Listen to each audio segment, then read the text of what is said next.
Hola, estás escuchando Las Crónicas de Orfeo, tu podcast sobre musicoterapia.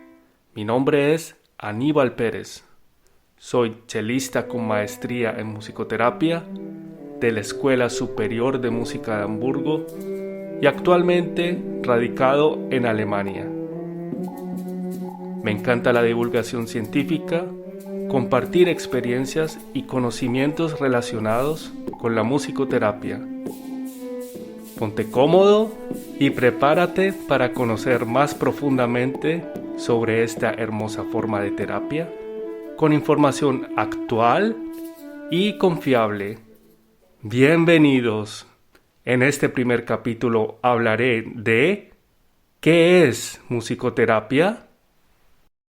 Creo que nadie puede negar que la música genera un efecto sobre nosotros. Muchas veces se suele hablar de los efectos positivos de la música, pero también hay que tener en claro que la música genera igualmente efectos negativos. Es por esta razón que debe ser un especialista el que haga una sesión de musicoterapia.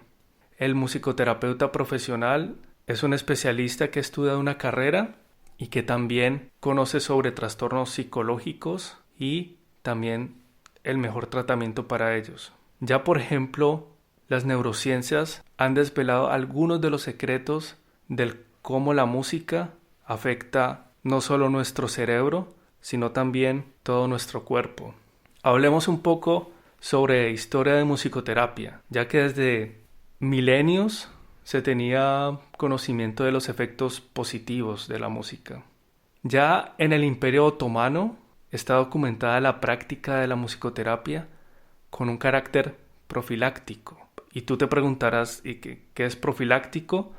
Profiláctico quiere decir de prevención. O sea, los turcos otomanos ya tenían conocimiento que la música podía prevenir enfermedades. Bueno, ¿y cómo es esto? ¿Qué clase de enfermedades?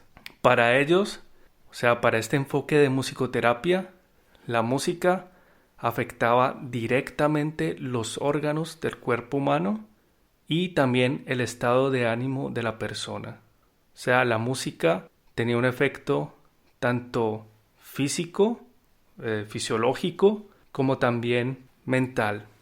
Entonces podemos decir que el paciente recibía la música, por lo tanto también el efecto, y era solo él en una posición pasiva que se curaba o que sentía este efecto revitalizante, digamos, de la música.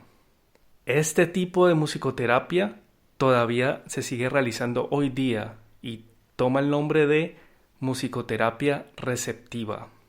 Para este tipo de musicoterapia es otra persona la que interpreta o digamos mejor toca un instrumento, pero no es ella, el intérprete del instrumento, quien recibe las bondades de la terapia. Ahora bien, se puede decir que esto es musicoterapia. Por ejemplo, un profesional toca un instrumento o pone un CD con música relajante. ¿Y es esto musicoterapia? Para aclarar esto hay que hablar un poco sobre la evolución de la musicoterapia. Ya hablamos un poco sobre la música con efectos terapéuticos en el Imperio Otomano, pero ahorita quiero hablar sobre la musicoterapia moderna. Esta tiene sus inicios después de la Segunda Guerra Mundial, más específicamente en los Estados Unidos. En este país se empiezan a hacer estudios de los efectos positivos que genera la música en pacientes con trastorno por estrés postraumático. Esto, claro, a causa de la guerra. Ya los estadounidenses se percatan que la música genera un efecto positivo a nivel mental y es aquí donde empiezan a especializarse más y hacer estudios sobre el por qué la música genera estos efectos y por qué los soldados con este tipo de trastorno psicológico recobraban algo de su salud mental. Aquí, sin embargo, se habla más de música en el ámbito médico y no de musicoterapia. La música en el ámbito médico se sigue utilizando hoy día en muchos hospitales y hoy día también hay una clara diferenciación entre musicoterapia y música en el ámbito médico. También hay que aclarar que ambas pueden ser realizadas por un musicoterapeuta. Pongamos un ejemplo. Un paciente va a ser operado y antes de la operación se reúne también con un musicoterapeuta y el musicoterapeuta le pregunta al paciente por un tipo de canciones y tipo de piezas las cuales puede escuchar antes de la anestesia.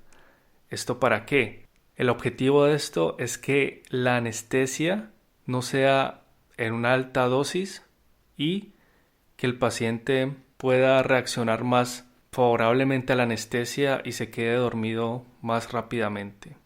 Este es el principal objetivo de la música en el ámbito médico.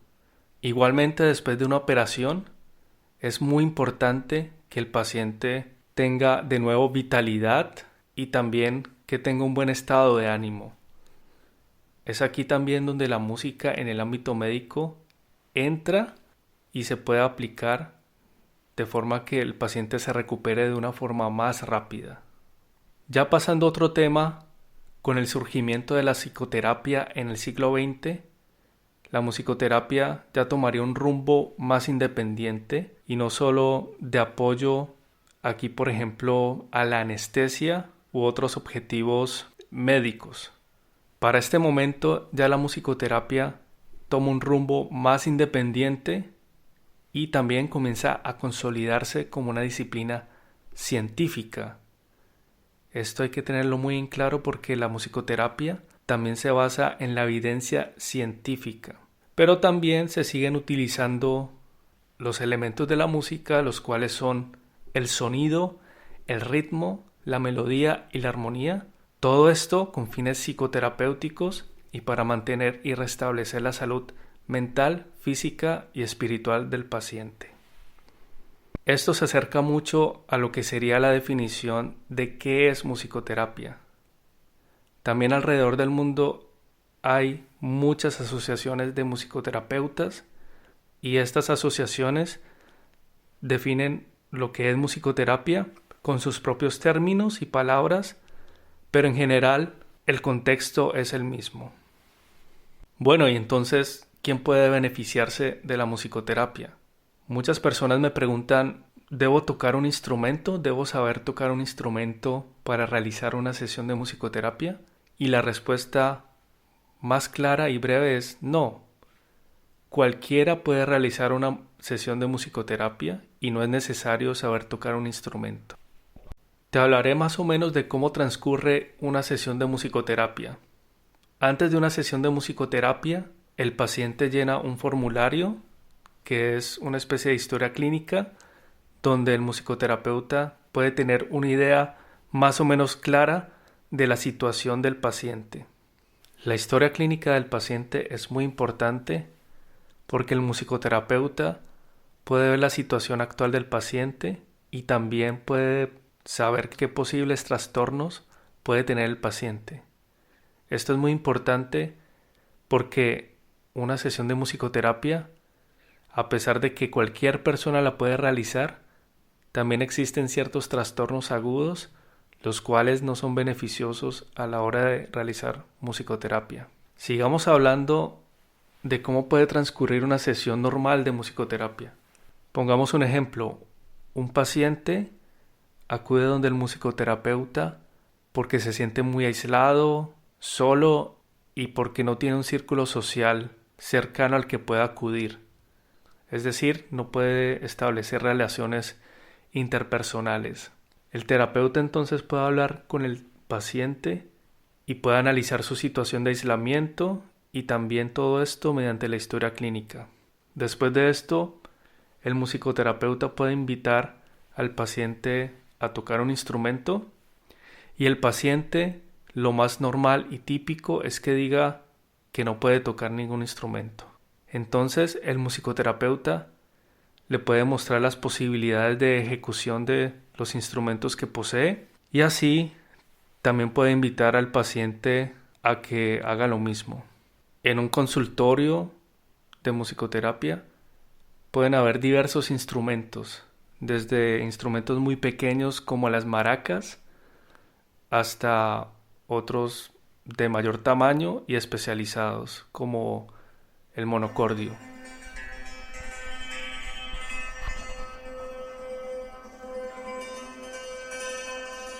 El paciente se dispone a tocar una pandereta, que es un instrumento muy fácil de tocar.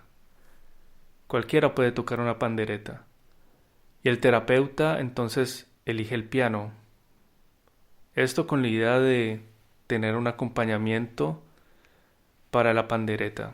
Cuando el paciente toca la pandereta, lo hace de una forma muy insegura y también siempre evitando al terapeuta que esté en el piano. Es decir, por ejemplo, el terapeuta toca el piano a modo de llamada, cualquier sonido, invitándola a tocar, pero el paciente reacciona de una forma de rechazo a lo que él toca. Entonces el paciente evita todo contacto con el terapeuta. El terapeuta quiere empezar un diálogo musical, pero este diálogo es infructuoso. Este rechazo al diálogo, por así decirlo, del paciente podría evidenciar su aislamiento, el cual está viviendo en este momento. Pero también la pregunta que se puede hacer el terapeuta es si lo que es expresado en la música es de hecho la situación anímica por la cual está pasando el paciente. Esta pregunta que se formula el terapeuta debería ser corroborada en una pequeña entrevista después de la improvisación. Está claro que no solo la improvisación sirve para ahondar en la situación del paciente. Entonces, el terapeuta tiene un diálogo con el paciente y el paciente puede también comentar que se siente solo, aislado y también que esto lo pudo ver reflejado al momento de improvisar con el terapeuta. Aquí también hay una gran ventaja con respecto a otras formas de terapia, y es que en musicoterapia el paciente puede hablar un poco más abiertamente sobre sus emociones y su estado actual, y también verificar si lo que siente también se presentó al momento de tocar. Como hemos escuchado, una sesión de musicoterapia es muy similar a una sesión de psicoterapia. Hay numerosas escuelas de psicoterapia y estas también son tomadas por la musicoterapia para basarse en sus teorías y en sus enfoques. Hablemos de algunas de ellas.